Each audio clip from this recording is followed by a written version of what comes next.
Hi guys. How are you?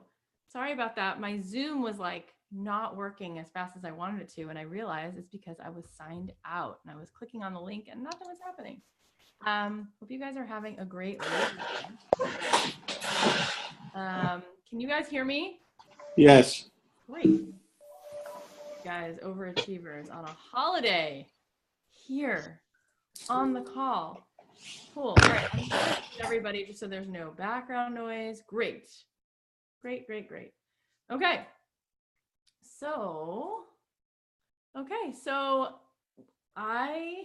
this is so awesome. I was thinking, let's do one on a day like a Sunday or a Monday when people aren't working at their day job so that we can come together and we can meet up. So I want to share a couple things with you guys before we get started. And then what I want to do today is essentially listen to you guys. I want to go around, and if anybody wants to offer anything that's going on, if you want to talk about where you're at, if you want to share something with me, or if you want to ask a question, then we'll spend the next hour, a little over an hour. My kids are home, obviously, for Labor Day, so I'll try to be in here as long as I can before they come down here and say, come on, let's go do something. I mean, they don't really talk like that because they're 4 and 5 and 1, but they'll be like, come on, let's do something. So before we start, what I want to do is share some stuff with you guys. I talked about this on my podcast, which hasn't come out. It's actually coming out today. I've been doing research on productivity, and you know what? For some reason, okay, all that's good. I want to talk to you guys a little bit about productivity. So often people are saying to me that they would be working on their writing, or they would be working on co-writing or doing some research or whatever it is, but they don't have enough time. How often have you said this or heard this? Anyone feel like they don't have enough time? So I feel that way all the time because I have 3 little kids and I teach 3 courses and I do a podcast and I'm writing a book, which is due January 1st for Macmillan, which is a big publisher. It's not like this indie publisher who I can just say, could you, it's like, there's a lot of deadlines there. And I have 3 kids. So whenever I'm not working, there's a baby usually in the next room who needs me. She's 1 year old. She's not at school. And so my nanny's with her, and I always feel like there's like 16 things that I need to be doing. So I get that. Well, here's something that's going to be maybe game changing for you, because it really was for me. So the research shows that it's not that you need more time. There is something that you do need, and we're going to talk about what that is. But people have looked at this and people have said, I would be doing so much more with my songwriting or whatever it is. For some people, it's getting to the gym. For some people, it's writing a book. For some people, it's seeing their mom, whatever it is. But they'll say, I just would need, 3 more days in a week. If there was 10 days in a week instead of 7, I would get this stuff done. But it turns out that having more days does not give you more productivity. More hours doesn't necessarily mean that you would be more productive. But you know what actually it is? You need energy, okay? If you have more energy, you can get more done. So what does that mean? Can we crack the code on this? Because this is really relevant to your life. Oftentimes the reason we're not seeing results, and by the way, I'm going to keep talking about results because results don't lie. We can talk all we want about what we're working on and what we're trying, but at the end of the day, if we're not getting results, then we have to look at what's going on in the lab. We have to look at what we've been putting out there. We have to look at what we haven't been doing right, what we have been doing right, and then we have to keep redefining our approach. Every person I have on the podcast, if they're successful, if it's Jonathan Adler or Bobby Brown or Jimmy Choo, I have Jimmy Choo on this week. If any of these people, they're in the lab and they're doing, and then they're assessing what they're doing and they're saying what's working, what's not working, so I can get a result. Because so often people say to me, well, I came out to LA or I lived in Nashville and I worked on something for 8 years, and I'm like, I'm not going to give you any pity. I'll tell you why. Because if you did something that long and you got no results, then you should have changed your approach. For me, I came out here wanting to get a record deal. So I work, trying to be somebody I'm not. And I was, I guess, decent at trying to be someone I wasn't a little. So I got a record deal, but then I got dropped. Then I worked on getting another record deal. Still didn't get that I wasn't being myself. Got another record deal and then got dropped at the same time. So that's a problem, right? So the point is, what is our approach? And we need to look at energy, because often one of the reasons we're not getting anything done, one of the big reasons, maybe the biggest, is because we're out of energy, we're exhausted. And because we're out of energy, because we don't have that capacity, we're not able to work on what we need to work on. And I want to talk to you about what this looks like. So the research shows, and you guys can Google this, there's articles in Harvard Business Journal, there's articles in the New York Times, there's oodles of research and data around this. Okay, so this is facts. One of the things that we know about energy is that every 90 minutes, your brain needs a break. Okay, so every 90 minutes, just like when you're sleeping, when you sleep every 90 minutes, you have these cycles of sleep. It's the same thing when you're awake. So most people push right past that 90 minutes. Okay, most people get to a point where they're overworked, overexhausted. So we could actually get more done in less time if we look at a few things that are going to help us get energy. So one of the things is take a break every 90 minutes, stretch, go get a drink, walk around the block. As long as you can take a break, you should. Even if it's 5 seconds, 5 minutes, or even 15 minutes, that would be awesome. Another thing is mental bandwidth. And this is what I want you guys to be aware of. So every single person has a certain amount of cognitive capacity. And by the way, it's the same. What changes it and what pushes your buttons is different for every person. We'll talk about it, but the amount of cognitive hard drive that we all have is the same. That's why it's not like you can point to Richard Branson or Oprah Winfrey or Barack Obama and say, well, they just have something different. No, we all physiologically, we all have the same amount. It's actually a fact that after 200 decisions, you can't make more decisions in a day. There's a capacity. They've done all this research. They've studied all these people. So why am I saying this? Because you've got to take responsibility for your energy levels. Because we are saying to you, you want to be a musician, you want to be an artist, so write music. Well, it's really hard to even begin to chipping away at getting really strong results if you don't have any energy. And so here's what happens. Certain things drain your energy more than others, and certain things give you energy. Last night, I was exhausted, okay? Yesterday was my 1-year-old's birthday party, her first birthday, and I woke up at 6:30 in the morning so I could get a couple Facebook Lives done before her party. Then I ran around, got all the stuff, and then we had family and friends here, and we didn't finish until about 3. Then I went to look at this house, which we're talking about putting an offer in on. So that was like, there was some energy around it, mental energy. Then I came back, fed my kids dinner, put my kids to sleep. Now it was 9:45 and I was totally toast. I was ready to just pass out. And then I thought to myself, I have to record my podcast. And just like that, I bolted out of bed and I had this new well of energy, because energy is not hours. It's not like, well, if I've spent, this many hours, I'm out of energy. It's certain things can actually give you energy again, right? So everybody knows that there's certain things that help you and certain things that don't. Have you ever had the experience where you're talking to somebody and what is that sound? Do you hear that? I hear like someone dialing, like, that's weird. What is that? Where's that coming from?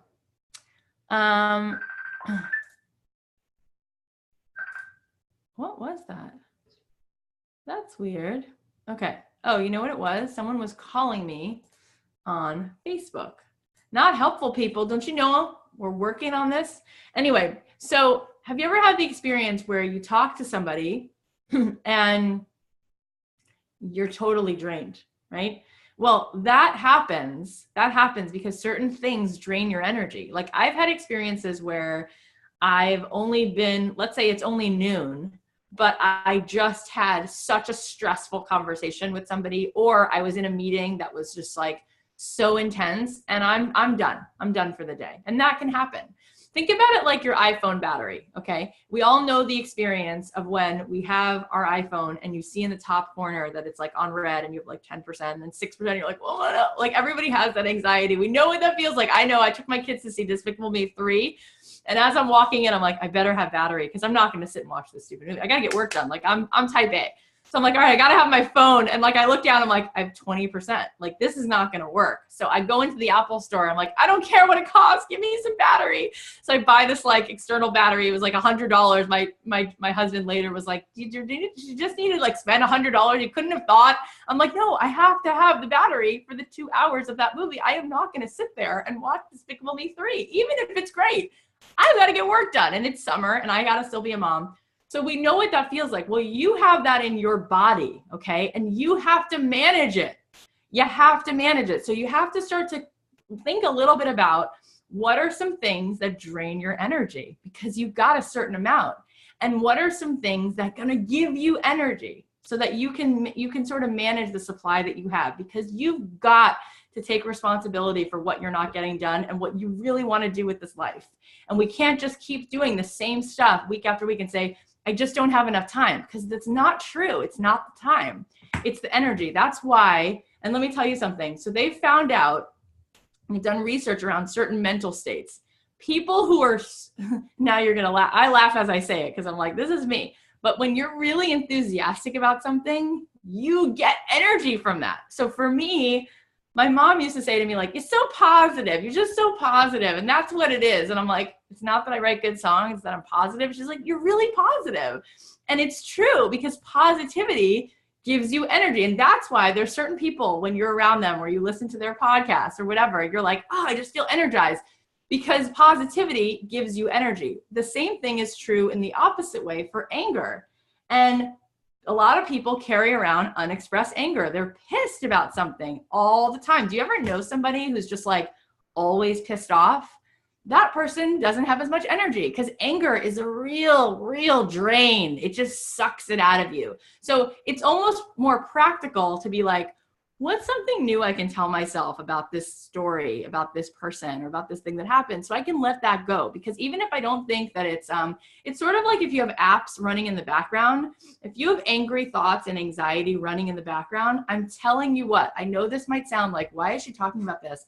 I want to write music. Because what I'm telling you is, every person I have on my podcast, whether they're in the cupcake business or the art business or the shoe business or the ice cream business, whatever business they're in, they really have this part dialed in.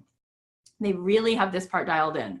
People who are successful understand that they need to figure out a workflow, how to be productive. And it's going to start, some of it's going to start with really understanding what your mental space needs to be like in order for you to have energy or not. And some of it is physiological, right? Like, we know that working out gives you energy. So these are things you can think of doing. I know for myself that when I take a run around the block or when I go to Pilates, I have more energy, because it literally gives you energy to work out. So we know that physically, but we also have to do it both. It has to be both.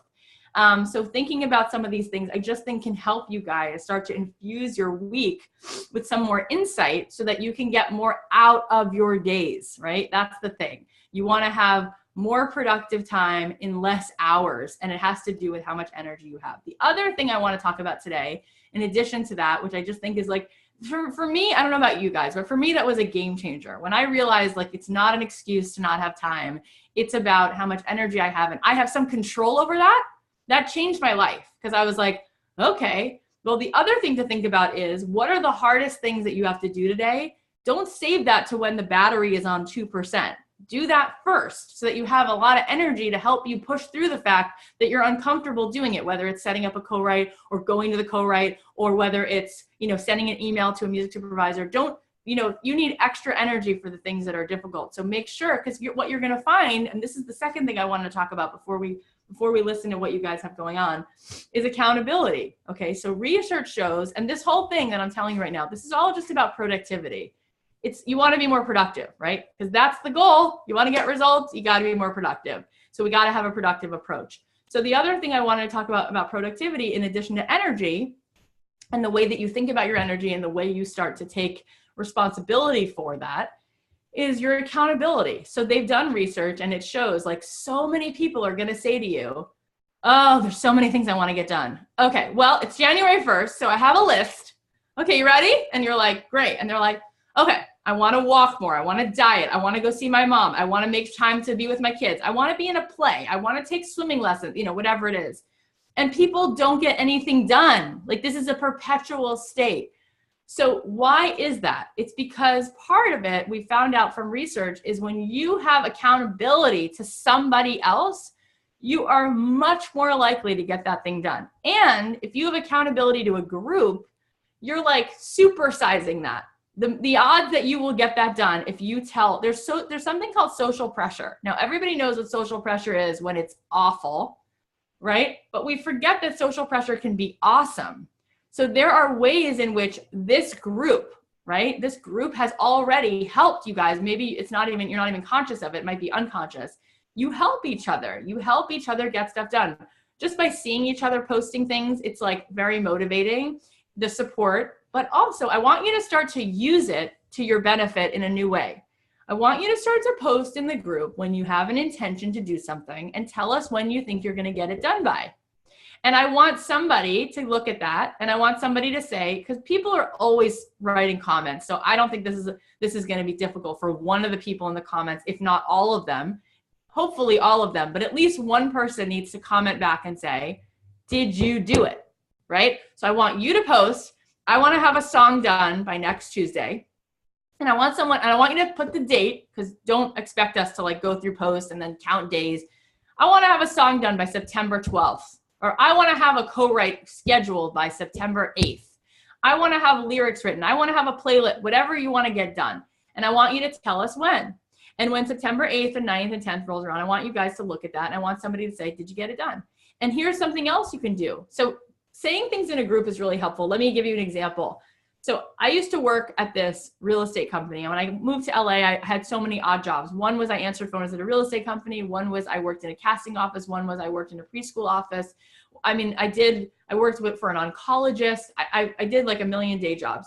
But I remember at the real estate firm, there was this guy, Andy, and he would always like talk a big game about like, oh, you should see what I'm doing. And I'm jib, jib, jib, jib, jab. And like, he actually wasn't making any money. So at the end of the day, it was like, he wasn't getting a result and he wouldn't really do anything. He just talked a lot about what he did or what he was going to do, but none of it really was true. And then once in a while, we'd have these big team meetings and the boss would come in and be like, you know, Andy, by Friday, I want you to have so-and-so and so-and-so. I want a meeting. I want to see those people in the boardroom. And it's like, that would be when he would do it. Okay. Cause he would agree in front of everybody, like, and tell he would tell the boss, but he would say it in a group sales meeting, like, I'll have it done. He had it done. So that group pressure, that social pressure can be really positive sometimes. I remember when I was doing Pilates, I started doing it with a private teacher. And my husband's like, you really have to spend $85 an hour? Like, what the hell? Can't you just take a group class? I said, no, because even though there's a group, my accountability, if that woman is waiting for me and only me, and my session is at 9 a.m., I will be there because at 9:01, she's going to text me. She's going to say, where are you? I'm waiting for you. One of the reasons I love to co-write, it's because both people always have something different to bring to the table. So the whole is greater than the sum of the parts. But B, if I tell Kyler, I'm going to meet you at the top of, Fryman Canyon with my ukulele at 12 o'clock on Tuesday, I better be there. I'm not going to make her wait. So accountability is very, very helpful. And you need to start to think about how to reverse engineer your own productivity. Because if you just swim through the next, I don't know how long it's been about, we started this in July. So the next 8 months, 10 months, you're going to be really frustrated. And you can take the best cooking class in the world. You can be sitting next to Bobby Flay and all of these people who, are the best chefs in the world. They can hand you recipes, but you have to go home and practice it, right? You're not going to get better. You can sit back and watch every video on songwriting that's ever been made. You could watch a masterclass from Paul McCartney. You could go to Berklee School of Music for your undergrad and for your master's, and you can soak in everything. You won't become a better musician by listening. You're not going to become a better basketball player by watching somebody play basketball or by listening to the best coach in the world, or even by having a session where someone talks to you about basketball. You're only going to get better when you get on the court and you play ball, right? It's the same thing with music. It's the same thing with anything. So you have to look at your own productivity and you have to say, hey, I want to get the most out of this because I want to get results. I don't want to just have a nice time. I don't want to just say that this was interesting. I want to have results. And I'll tell you what, it's September 4th. So there's 29 days in September. So for the next 25 days, what if you crushed it? Let me tell you why. People get a little bit excited on January 1st. And I said that before. January 1st, they're like, all right, for 2 weeks, I'm going to blow it out of the water.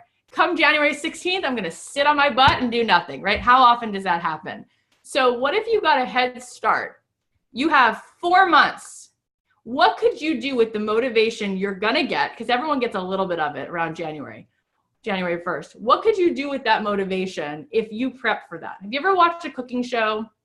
One of the reasons I love watching cooking shows is because she's got the pre-proportioned prep, right? She's, Martha Stewart makes it all look easy because she's got the 2 tablespoons of vanilla. She's got the 3 pre-proportioned, cups of flour. She's got her starch. She's got her sugar.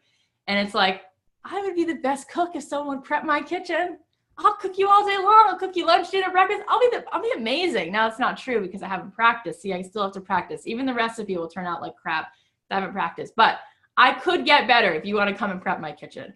But nobody does that for me, right? So it's not so helpful. Well, what if you prep for your life?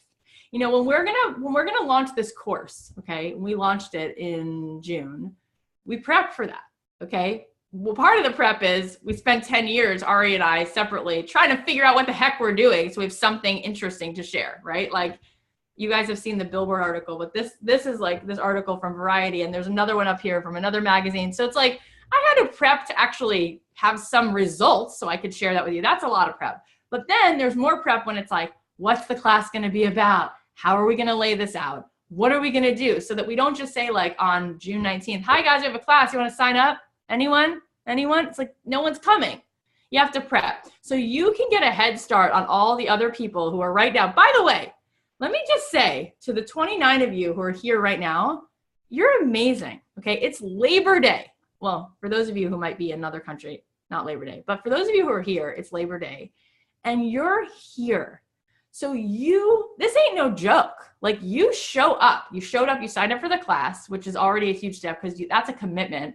And now you're here. So what if you double down on that, okay? And you have September, October, November, December to get a head start on all those other people who are just waiting for this magical day. This magical day is just gonna do it. It's just gonna do it. December 31st, gonna strike midnight, and something's gonna lift them out from their chair, and they're gonna magically fly over the next 12 months. And they're gonna have the best 2018. They keep saying it. Well, 2018 will be different. What are you doing to prep for that? What have you done? How are you setting yourself up to make that the best year ever? Do you want to make 6 figures in 2018? The answer should be a resounding yes. You want to make 7 figures. Here's the thing. If you're happy, you don't need it. It's not important. The goal is, I want to be a fulfilled, happy person. I want to grow. Sometimes it works out that the money we're making is only, and by the way, I'm not a big fan of like money for money's sake, but money when it's attached to, this means I get to do what I love full time. Money is actually freedom. Money means I get to do my passion, right? So getting to make money, doing what you love is the jackpot, because it means I'm getting paid to be myself, to be creative, to love every single day, to feel like I go to Disneyland every single day. So that is an awesome goal. You make the world around you brighter. You get to show up in the world as you feel the most inspired. It's kind of the best thing in the world. So that should be everybody's goal, okay? Now, if that's the goal, we can't just hope. We can't just sit around. We've got to do. So productivity is really important. So what can you do this month, this week, today to start getting results? Well, you can start using this group to keep you accountable. Okay. Start using the group to keep you accountable. And that's going to help you to push through these uncomfortable feelings. Now, for a lot of people, they don't like feeling uncomfortable. In fact, we have a whole culture. The whole world is obsessed with not feeling uncomfortable. So as soon as you feel uncomfortable, take a pill. As soon as you're uncomfortable, have a drink. As soon as you feel uncomfortable, turn the radio up louder or whatever it is. But everybody is like, it's like this, like the anxiety around being uncomfortable, that is actually more uncomfortable than the thing itself. Like, we really don't like it. The thing is, that's very unfortunate because we have to get comfortable tolerating these things. Like, somebody said to me the other day, somebody who listens to my podcast, she's like, well, what advice would you give to introverts who don't really feel comfortable networking? I'm like, do you think extroverts just love making cold calls? Oh, it's amazing. I love it. I love picking up the phone and calling someone I don't know. It's so comfortable. It's like, no, like I'm a good talker. Like, I could talk, to anybody, but I don't feel comfortable sending a cold email. Like, that's something I just do anyway. That's just the way that it is. So I also want to take a second to talk about emails for 1 second, because we've been talking about this in the 21-day challenge. If you guys are in it, awesome. If you're not, also cool. You're in the class. We'll do more challenges, no problem. But Why is this important? Because when you're talking to people, one of the reasons that you can start to feel more comfortable networking is when you change the way you look at it. If networking means that you are looking to get something from someone else and to get somebody to give you something, that's uncomfortable, even if you're trying to do that with your 4-year-old. It's like trying to get somebody else to give you a response. It's not in your control. It feels manipulative. It's kind of not fun. Nobody's comfortable doing that. But what if you change it around? And the way that I've been able to do it in a way where I feel really comfortable is I start to think about, what value can I add to this person? But for reals, not like, oh yeah, I think that I'm just, it's like, what do you have that you can add? So one thing I tell artists, and you guys can be thinking about this, is there somebody that you love on Instagram? Is there somebody that you love on YouTube who you can offer music to for free? Okay. Now there's a goal with that. It's not like I'm saying to you, the goal here is to be, giving away music. No, but there is an agenda. How does that help you? How does it serve you if you think about how you can add value to somebody else? Let's say you offered music to Lewis Howes, okay, who has, I don't know, last time I checked, like 400,000 Instagram followers, or let's pick someone even bigger. Gary Vaynerchuk has 2 million Instagram followers. Go to people on YouTube, all those influencers. When people make YouTube videos, just because they're really awesome at doing product reviews of tech or toys or video games, that doesn't mean that they have music figured out, right? Like, do they know about music? Are they experts at music licensing? No. So often they have really dumb music. Have you guys ever listened to this? Like my daughter, I should be taking my own advice and doing it with these people, but I just thought of this recently because I was always doing it with music supervisors, right? We'll talk about that in a second. But if it was me today, if 10 years ago, if that was me today starting out, I would look at all those influencers on YouTube and be like, hey dude, I have songs for you. Like, just here. Now, again, how do I solve their problem? Have music that I think they would really like. Now, why is this helpful? Well, Peter Hollins, who's a friend of mine, makes 7 figures on YouTube. Why? Not through ads, not through any of that stuff, because he does a cappella videos, right? If you get exposure, that's awesome. So if I was you, I would reach out to people and say, I have a few songs for you. And again, take the Cathy approach to this. What's their show about? What do you think would work for it? Is it an instrumental? I would probably maybe be an instrumental version of one of your songs, or maybe it has lyrics because it's like cool enough, again, not too on the nose, but cool enough that it has some vibe that you think they might like. Send it to them. Here you go, free of charge. You can use these songs. Now, this is just one example. My point was not actually to say, everybody go onto Instagram and YouTube and start sending music. I was just talking to you about emails and adding value. And that was just one idea that came to mind, is that in one respect, how can you add value to someone else? Okay, this person is way up here. They've built this whole following. They've put in tons of time and energy, and now they've earned this spot up here where they have a lot of influence. How can I add value? And so that was one thing I thought is like, you could be offering your music, right? Because in return for it, you're not asking for any money, but you could say, can you put a title card in there that says song by Cathy Heller? With a link to my iTunes, or in the body of the YouTube, where in the description, you could say song by whoever it is. Okay. Now that might go a long way. That's all that I'm saying. So that's just one thing. The other thing is, in general, if you're reaching out to a music supervisor, and this is really more on point, I would be thinking about how can I add value, which is why I want to do the research ahead of time. And I want to send emails that say, at the end of the day, that the link that I include in that email is something that they actually can use. When you start to think of yourself as networking in the sense that you truly feel that what you have might actually help solve someone else's problem, you actually like hitting send. It's actually fun. You feel like, oh, this is cool. So adding value. And then the other thing is me being personable. When I send emails to people all my life for business purposes, for music supervisors, I send individual emails. I don't send email blasts to music supervisors. I'll send an individual email, and it will be something like this. Hey, my name is Cathy. I'm a mom of 3 kids. When I'm not listening to Frozen or making grilled cheese sandwiches, I'm making this up. Maybe it could, every time, I'll give you a few examples. When I'm not making grilled cheese sandwiches, I write music. I saw you on Instagram, and I love that you have a black Labrador. I have one too. I don't. I'm making this up on the spot. My Labrador's name is George, and here's a picture of him. I I love your show because I've discovered 2 great artists from watching it. So thank you for being such a support for indie artists. Here's a link to 3 of my songs. If you listen, I'll jump up and down. I have a sense that this might actually solve your problem because these songs are very in line with the kinds of things that you look for, and they're easy to clear. Peace out. Now, what does that email have that makes it cut through the noise? There's a picture of my dog.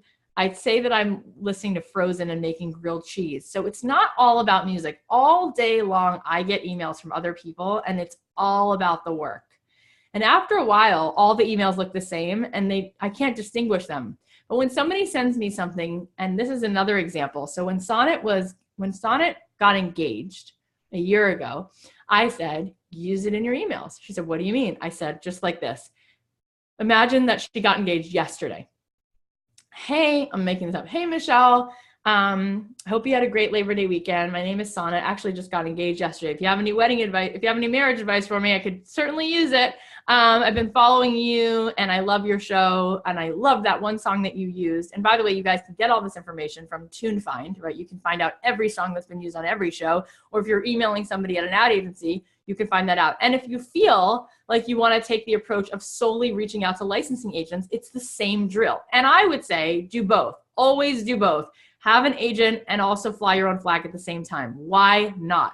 You never know when in between things that your agent is helping you do, you might be able to discover something. Somebody actually might write back. Why wouldn't you be doing that? It doesn't take very long. You know, you could be sending 20 emails in a week, no problem. And then by the end of the month, 80 emails have been sent every single month. Somebody might write back. You might develop a relationship. But the whole deal is relationship building. It's not about trying to get somebody to do something for you. It's about building a relationship. So what can come off the page? So when Sonnet would send an email that says, hey, I just got engaged. Do you have any advice for me? Love the show you're working on. This particular song was great. Here's a link to a few artists that we have, when she was representing our artist, she still is, but I'm saying now I'm using that as an example. Same thing, cold email, same style. And then maybe she'd post a picture of where they got engaged or the sunset that night or something. And now what do you see? Somebody stands back and they feel something. There's an emotion attached to the email. They feel something, and something was different about that email. They can't quite figure out why, but she talked about, the fact that she just got engaged. She mentioned something specific about them, and there's a picture. And in the email that I was saying that I would write, I talked about, the dog or whatever. And there's so many different ways you can do that.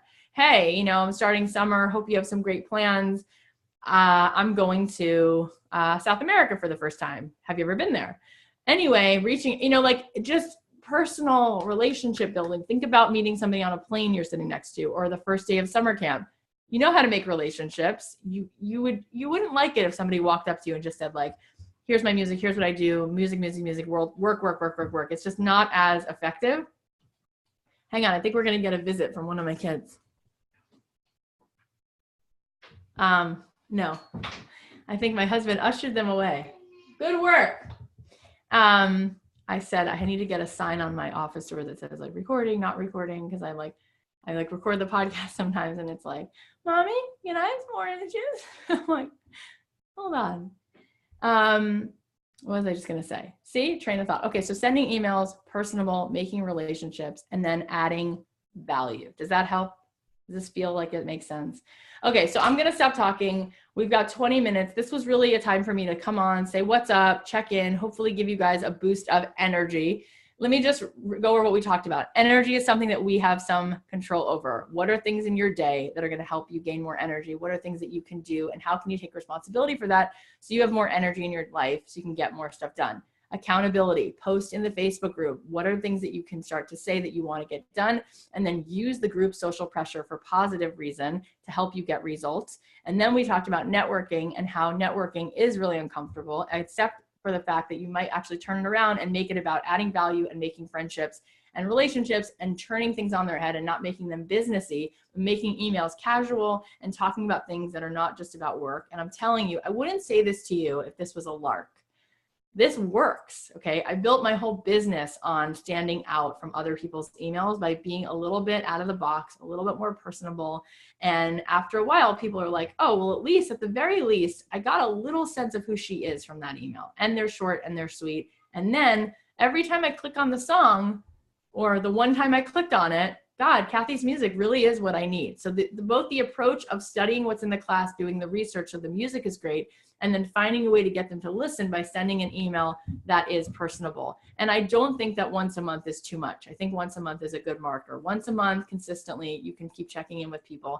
And I wouldn't say, hey, have you heard my email? But I mean, my song, but I would say, here is a new song. And that's why continuing to create content is always a good excuse to check in with people. Okay.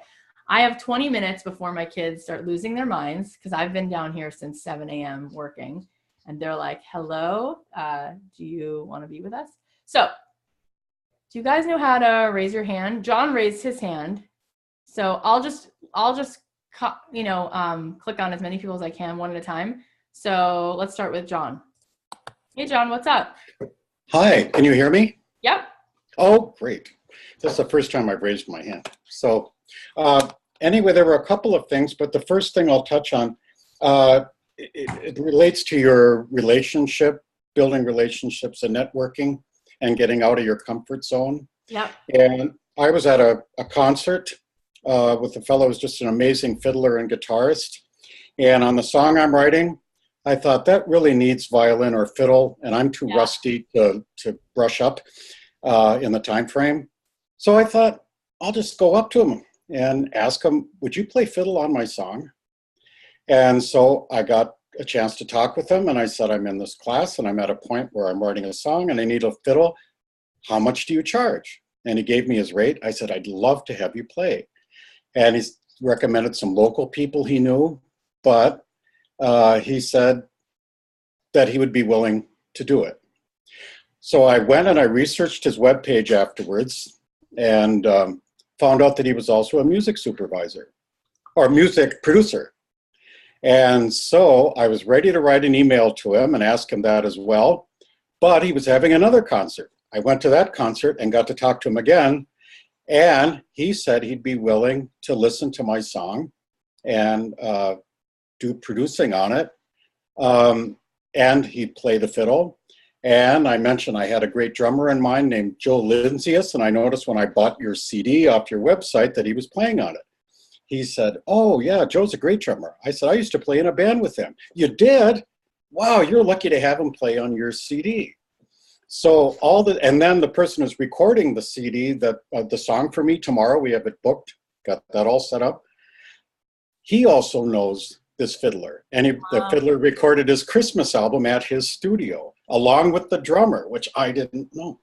So all the stuff just came together in this odd way. Cool. You took the initiative, you walked up to someone, you weren't afraid. And this is where I always say this, that one step isn't one step. It actually has ripple effects. So if you start to get overwhelmed, you're like, well, what's the point? I'm down here and I want to get over here. It's like, no, just keep chipping away, because every step actually leads to like 4 more. You went over there and he's like, oh, I actually know local players I can suggest. And then you go to his website, and then you again had the confidence and took the initiative to step up, show up, go to another concert. It's just awesome. I mean, what a great story. Thank you for sharing that. Yes, and this little voice in my head said, oh, you probably won't be able to get to see him and all that. And I thought, don't let those voices talk you out of this. And I just went up and I got to see him. I had to wait because he was very busy. I'm so glad that you shared that. That is awesome. Yeah. And the other thing I was going to mention was, energy. Boy, I haven't been sleeping because my song is in my head, and do I want a part here or do I want a verse here and all that stuff. But it's lack of sleep for good things. But the other thing I was going to ask, and you didn't mention this in your discussion, but the song that I wrote, oh boy, I noticed you said that commercials are written, think in terms of millennials. And so when I finished the song, I test marketed on millennials in my family, and they thought it was really great.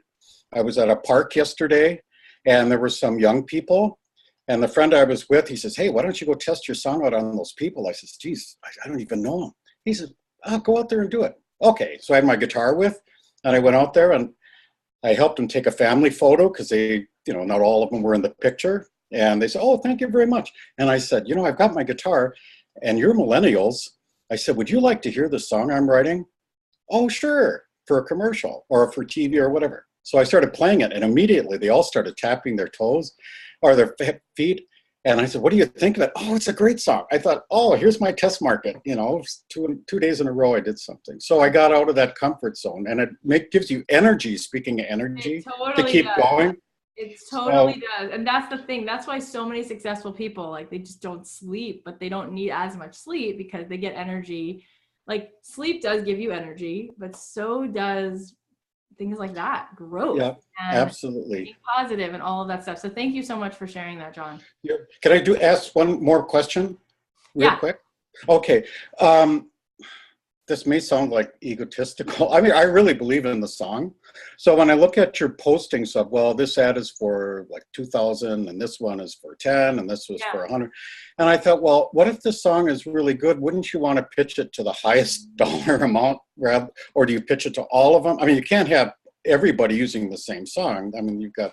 That's a great question. And I would say pitch it to everybody, because you don't know who's going to choose it, because they're getting so many people sending in music. So there's a lot of competition. And have you guys noticed that my song, Heart of a Hero, is right now they're using it for like the Hurricane Harvey relief. They're using it on Good Morning America every day, which pays really well, actually.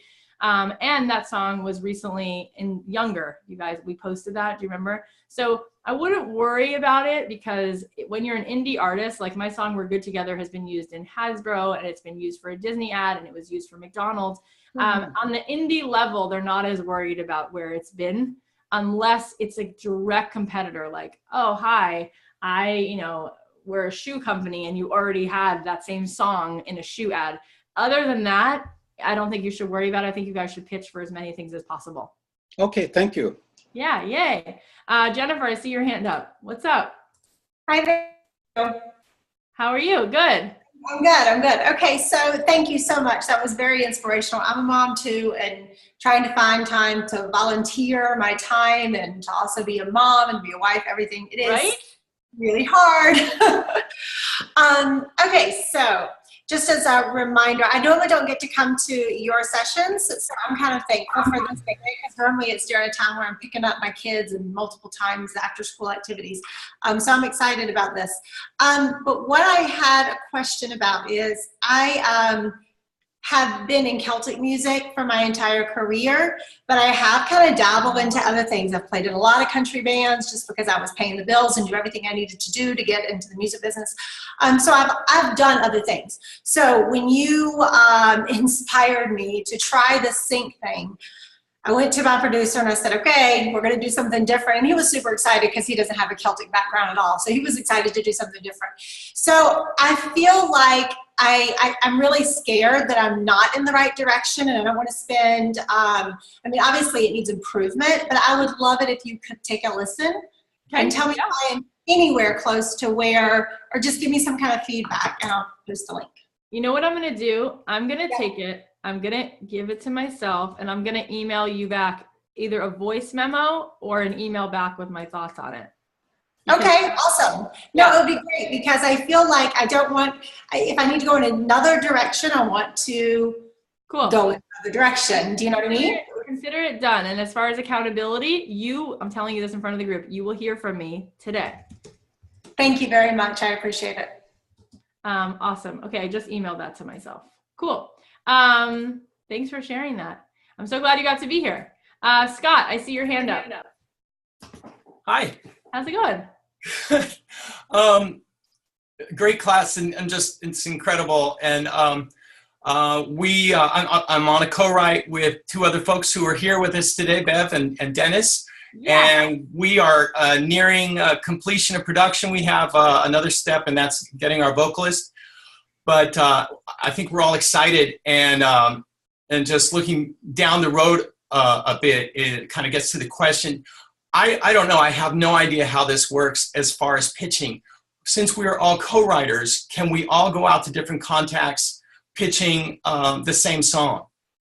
Yep. Here's what I want to say about that. A couple things. One is, Yes, you can. That's what's so cool. And that's why writing with people is so much more than just the fact that you get to be accountable because you're going to show up, and the fact that maybe somebody else has a little bit better of an edge when it comes to lyrics and you're a little better at melodies. Like, all of that's helpful with co-writing. The thing that's also awesome is that if one co-writer is signed to this licensing agency and one co-writer is signed to this licensing agency, both agents are going to pitch that song. So that's cool. And if you're pitching to music supervisors, I've had instances in my life where my co-writer has these 3 relationships because she had her songs on this show at one point, or I had my songs on this show. So now we both have these relationships and we can both pitch these songs, which is awesome. The other thing I wanted to say is on that same point, and you guys can probably, if you're doing the math, you can see where this adds up. So often licensing agents will tell you that they'll only take you exclusively. Now, is that they're right? Yes. Sometimes is it worth it? Absolutely. If they feel like they want to put all this energy behind you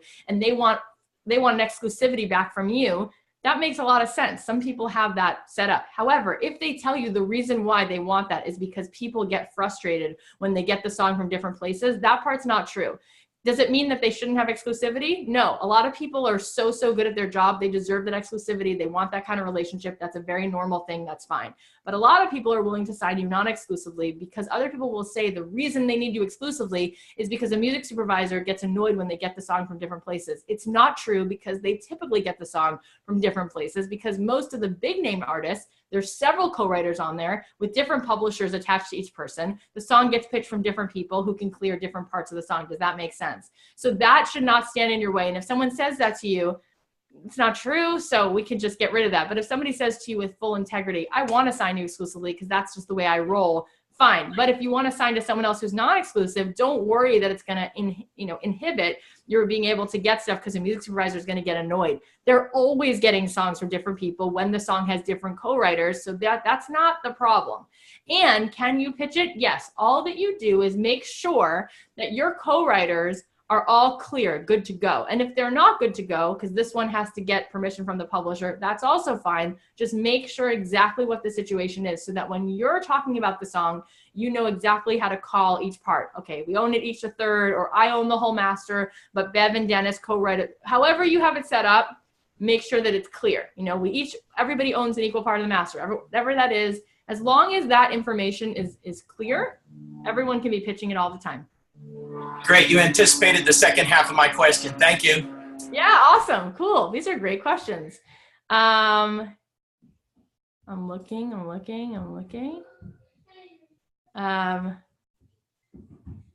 God, I hear my kids like trying to come in the room. Oh, there's my baby. She's so cute. I should get her and show her to you. Hi, Dennis. Hello. Hello. Can you hear me? I can hear you. Yeah. Oh, yay! I finally made it. Yay. I finally, real fast. I know you have a limited amount of time. As far as the networking you just covered, one of the things I've done to really push myself very far, being an introvert, is when I was in Nashville. Of course, we cornered Ari, of course. Then actually did a live mic there, and jumped on board with that, and also approached one of the authors from NPR. Oh, cool. And said, hey, it was Bob Boylan, I think. He was on one of the committees or panels, and asked him to say, hey, we have this going on. Would you be interested in listening to it? We're going to send him some stuff. And second thing is, as far as on my end, it's the technical end, and I know Bev and Scott have heard me lament about this. I'm trying to get stuff online on the site, and it keeps coming back, will not accept. So I go through Box, but it doesn't accept it. And also, should I do it with iCloud, SoundCloud first and try to post it? Because I tried to post a couple pieces I've done, and also lyrics and some demos, but I can't seem to get them up there. And I actually to which site? To the songwriting site, and I also group. Yes, I actually emailed you. You know what it is? Sometimes certain attachments won't go up there. Oh, okay. So, that's a great question for your classmates. Maybe you guys can type in the chat, because I haven't been posting to Facebook, those kinds of things. So I don't actually know what works and what doesn't. Okay. But you guys are posting songs and we are able to accept those and they do get posted. So can you type and let Dennis know which kinds of files get posted? Because that is really frustrating and you definitely want to be able to get feedback and get that momentum going by posting it. So guys, tell him which things work. I mean, I accept things all the time and I always try to accept everything. But if it doesn't go through, it's because Facebook doesn't allow it. So let's figure out which one. I post box links all the time. Okay. So I can't figure out technically why, but maybe somebody else in the group has a suggestion. Yeah. And one more thing. Yeah. I thought I heard you say you really like coffee. Yes. Yes. You need to get. It's called. Believe it or not, it's called Death Wish Coffee. You need to get this stuff. Oh, you're so. Yeah. Sweet. You're supposed to drink like 1 cup a day. I drank 2. I didn't read the directions. I think I typed in there. I ended up on somebody's building in Care Bear underwear, but I was awake. Energy. Oh yeah, it was good.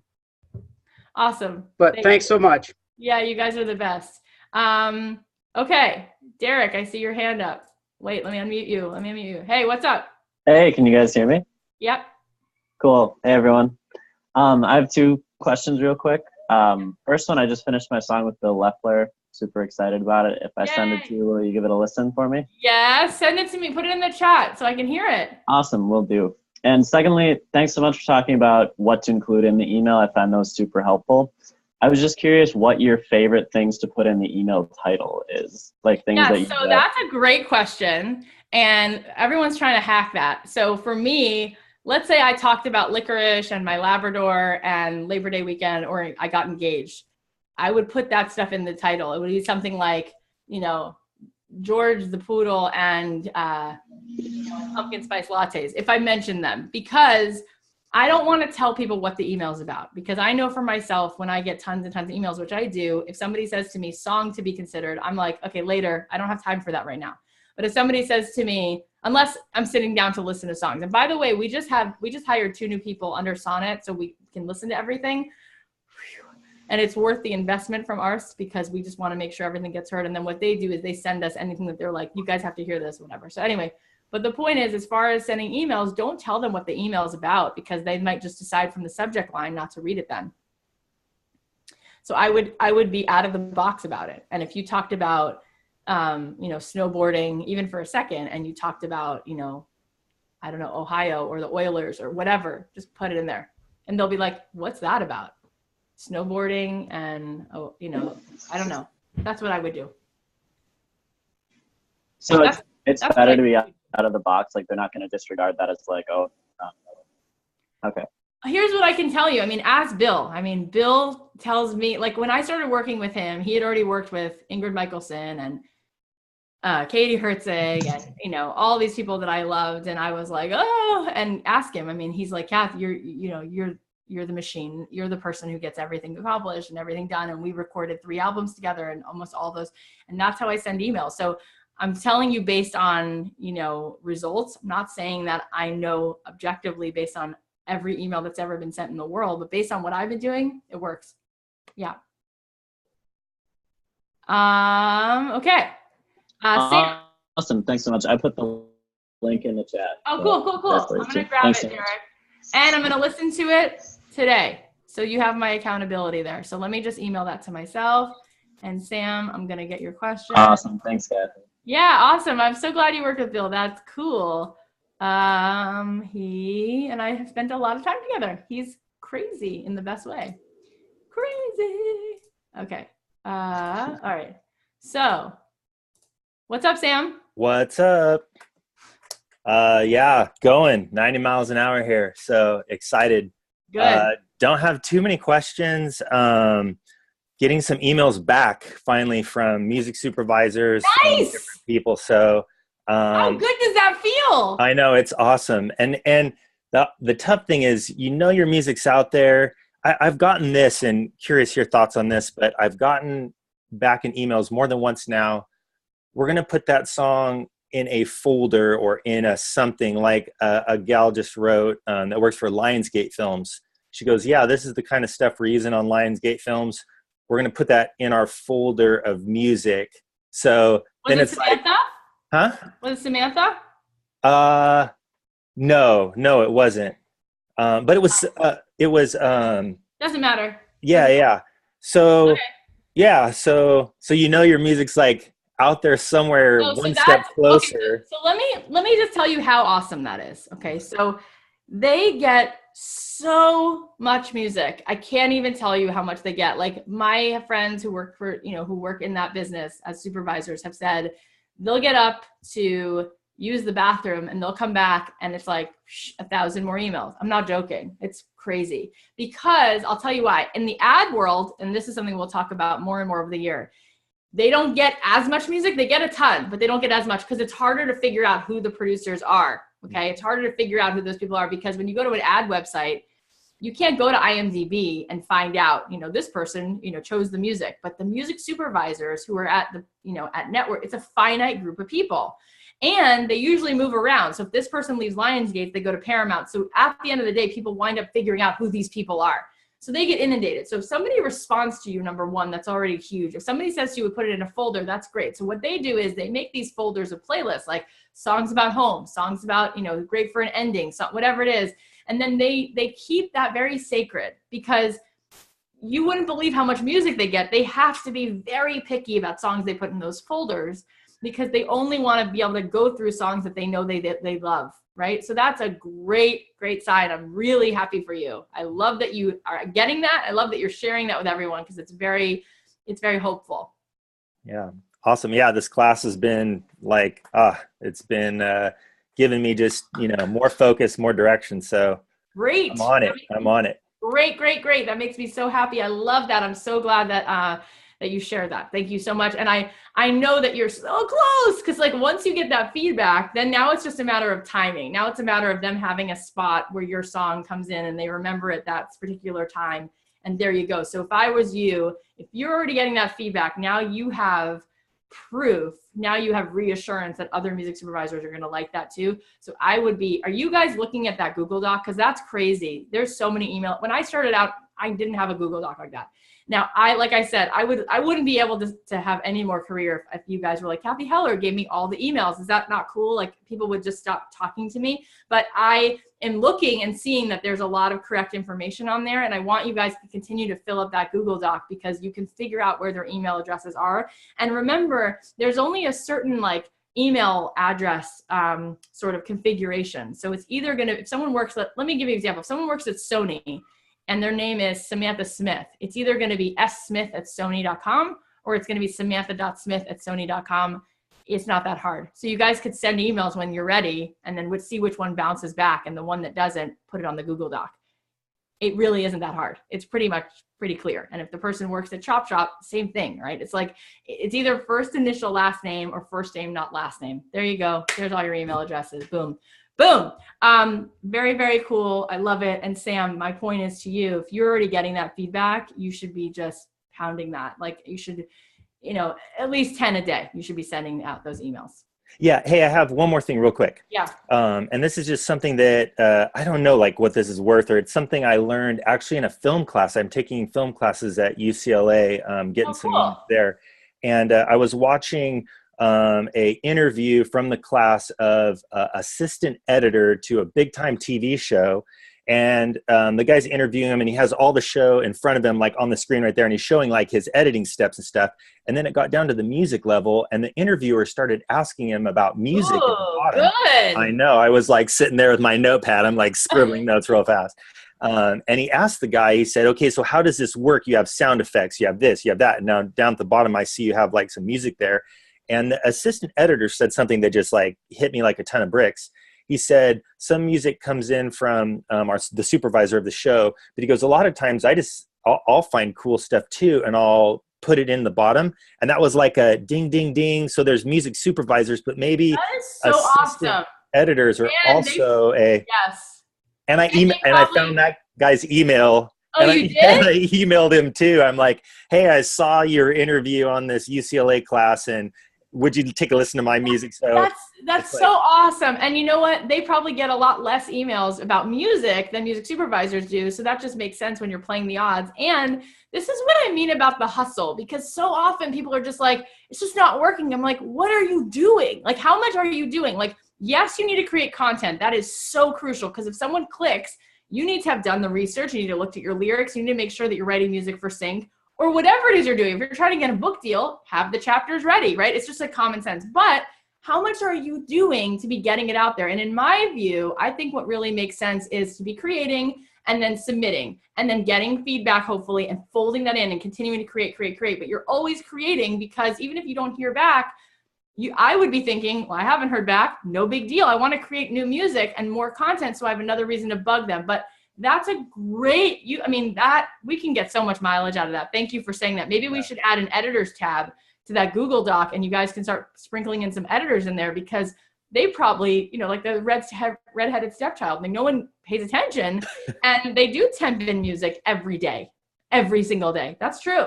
Good point. Thank you for that, Sam. Cool. I saw Jessie had her hand up, so last question, and then we'll bounce off, but this was awesome. Jessie. Hi, how are you? I'm good. Happy Labor Day, Cathy.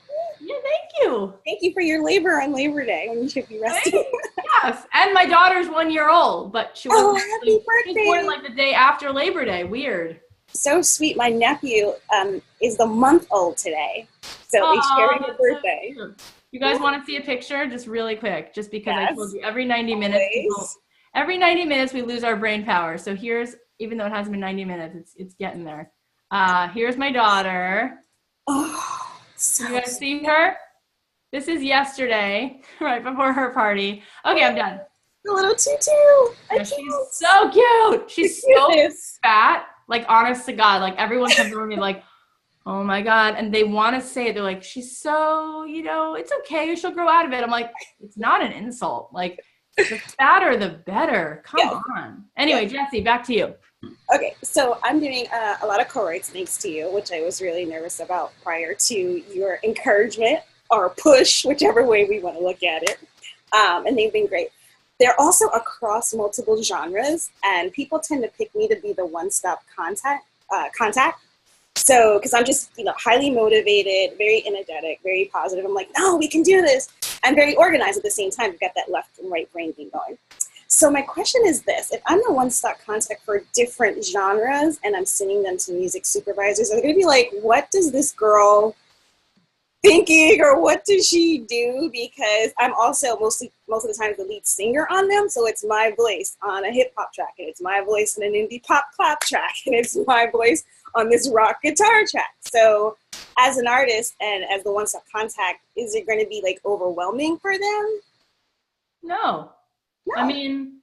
No, they're used to that. You know how many hip hop songs have like 17 writers, and they're like, oh, and this guy was in the room, he delivered food, we're gonna give him credit. Like, they're used to that. I think that what just has to happen for you, so it's not overwhelming, is everyone's on the same page. Everyone's clear of who owns what and who controls what. Now, controlling is different than owning. I have a deal with my co-writers that I get 100% control over everything. Why? Because they know that I'm insane and I'm going to pitch things like crazy. So they want to give me the control. They want to give me the right to be able to clear it. That is not possible if my friend who co-wrote the song with me has a publishing deal. She can't give me control. Even if she wants to so bad, the control belongs to the publisher. So the control and the ownership are different. Sometimes they're the same person. Sometimes they're not. But we need to just make sure it's clear for you so that when you're going out there and working your heart out, or whoever is the one stop, it just needs to be clear. If it's clear, the music supervisor doesn't care if it's 18 names, as long as it's easy. Awesome. Okay, second question. For accountability, did you get a chance to listen to the list of people that you promised to do in last month's class and comment Facebook? Thank you for this, okay? Because this is really important. I need to listen to those songs. I was away at part of the problem was, and this is no excuse, but I went away. I went away for a few days, came back. My daughter started school last week. She skipped kindergarten, went to first grade. So last week was like a little bit crazy. She was transitioning to a new school. Plus I was working and I had to kind of like deal with that. And that is true. Like my mental bandwidth over the last couple of weeks was different because I went away and then because of her starting school. No, but I get it. I was away too. I want to do.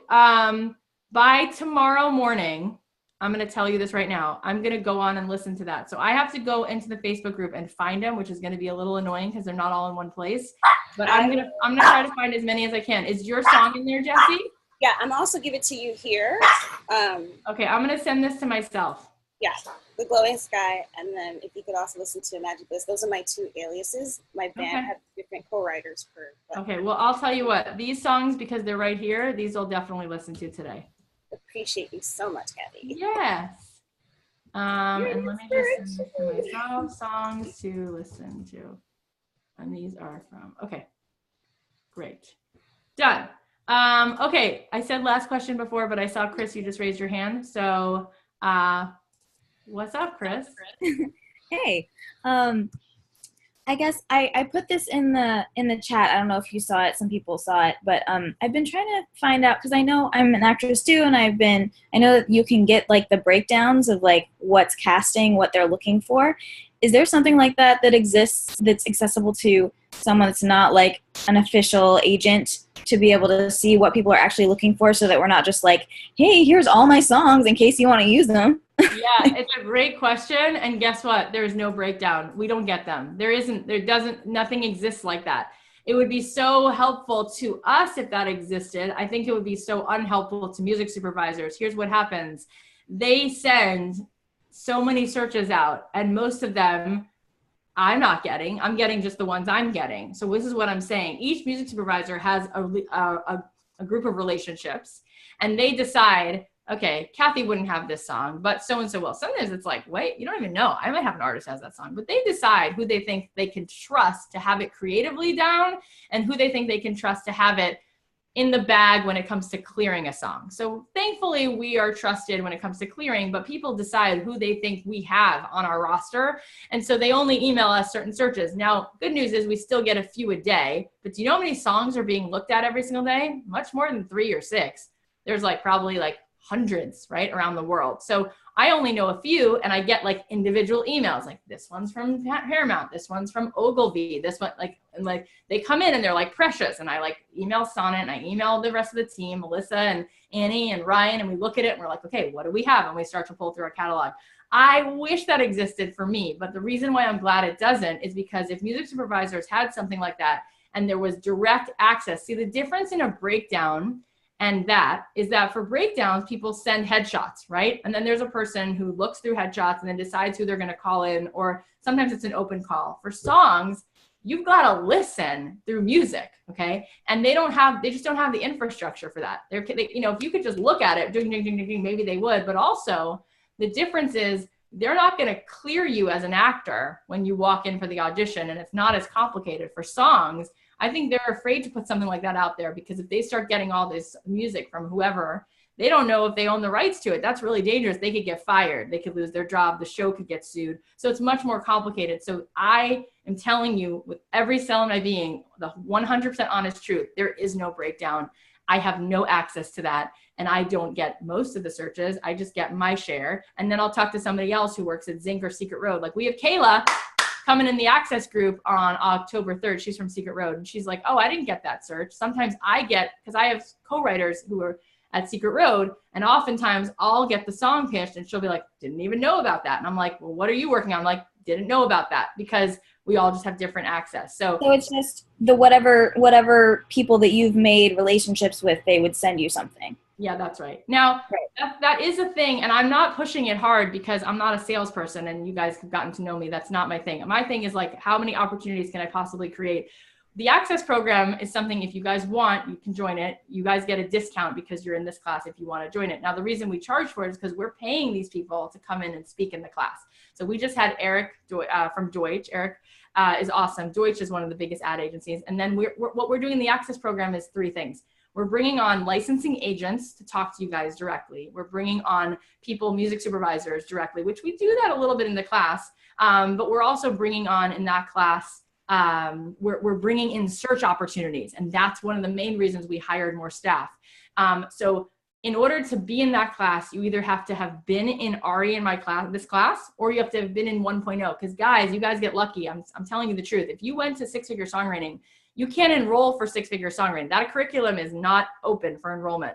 So you would have had to have been in my class when it was open the last year, or to have been in this class, because the Access program, people are paying for access. There's no curriculum. If you go to Teachable for that class, it's empty. There's no there's no slideshows, there's no talk about lyrics and research, and I'm not coming on once a month and saying, let's go over it. That's not what that program is. That's why in this class, what you're paying for is you're getting knowledge. We're talking, we're workshopping, we're discussing. The Access program is you're paying for something totally different. You're not paying for Cathy to teach you, you're paying for access.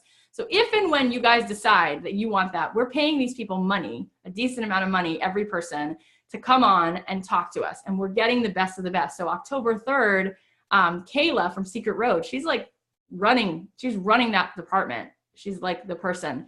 And that Secret Road is, one of the top 5 sync agencies. So she's coming on October 3rd. So if you guys have the feeling like you want to get in on that, you do get a 30% discount on the whole class just for being in this class.